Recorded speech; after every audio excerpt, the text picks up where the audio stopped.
Assalamualaikum warahmatullahi wabarakatuh. Halo anak-anak, bertemu lagi dengan Ibu. Hari ini kita akan belajar mata pelajaran IPAS dengan tema Dari Sampah ke TPA Perjalanan Sampah Kita. Bab 5 mengenai solusi untuk mengurangi sampah. Topik C yang akan membahas mengenai kompos. Anak-anak pasti penasaran kan?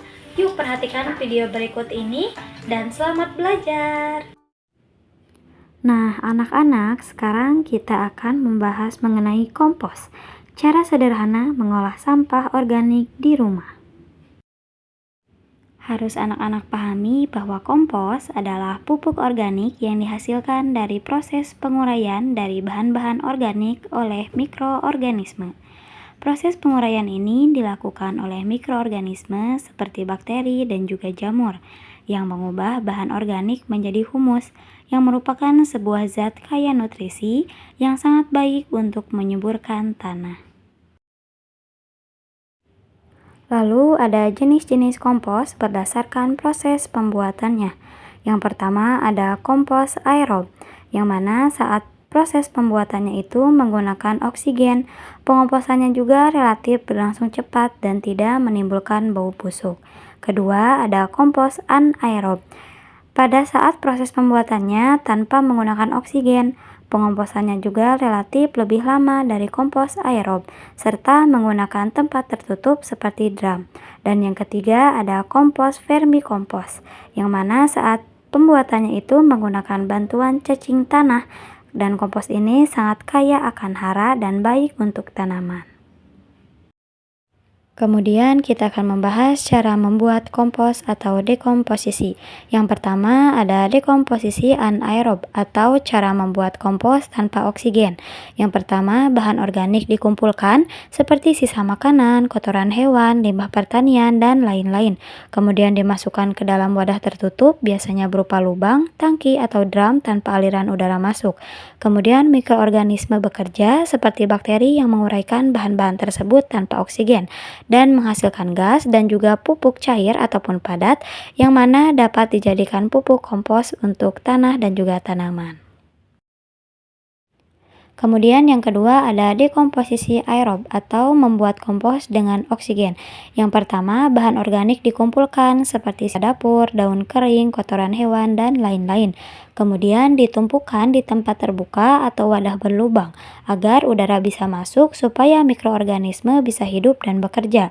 Kemudian mikroorganisme bekerja untuk memecahkan bahan organik menjadi kompos dengan bantuan oksigen dan air. Suhu pun naik dan bahan perlahan menjadi hancur dan kompos pun matang dalam beberapa minggu atau bulan. Selanjutnya kita akan membahas mengenai bahan organik untuk kompos. Anak-anak, ternyata bahan organik itu terbagi menjadi dua loh. Yang pertama ada bahan hijau yang kaya akan nitrogen. Bahan-bahan ini biasanya relatif basah, mudah membusuk, dan memberikan nutrisi untuk pertumbuhan mikroorganisme. Contohnya seperti sisa dapur, sayuran busuk, rumput segar, kulit pisang atau jagung, daun muda, buah busuk, kotoran hewan, ampas kopi, dan teh, juga banyak yang lainnya. Kemudian ada bahan coklat yang kaya akan karbon. Bahan-bahan ini biasanya relatif kering dan membantu menciptakan tekstur kompos agar tidak terlalu lembab dan juga bau. Contohnya seperti daun kering, jerami, kulit kacang, sekam padi, kertas atau karton, serbuk gergaji dari kayu alami, ranting kecil, dan juga batang pisang kering.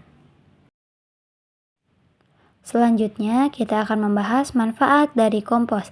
Yang pertama, kompos dapat meningkatkan kesuburan tanah dan memperbaiki struktur tanah.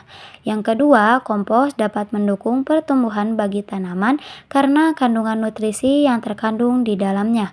Ketiga, kompos dapat meningkatkan aktivitas mikroorganisme tanah, membantu tanaman untuk menyerap nutrisi secara efisien. Lalu yang keempat, dapat menekan hama dan penyakit tanaman. Kompos membantu menekan hama dan penyakit tanaman karena mengandung mikroorganisme antagonis terhadap patogen. Dan terakhir, kelima, ramah lingkungan.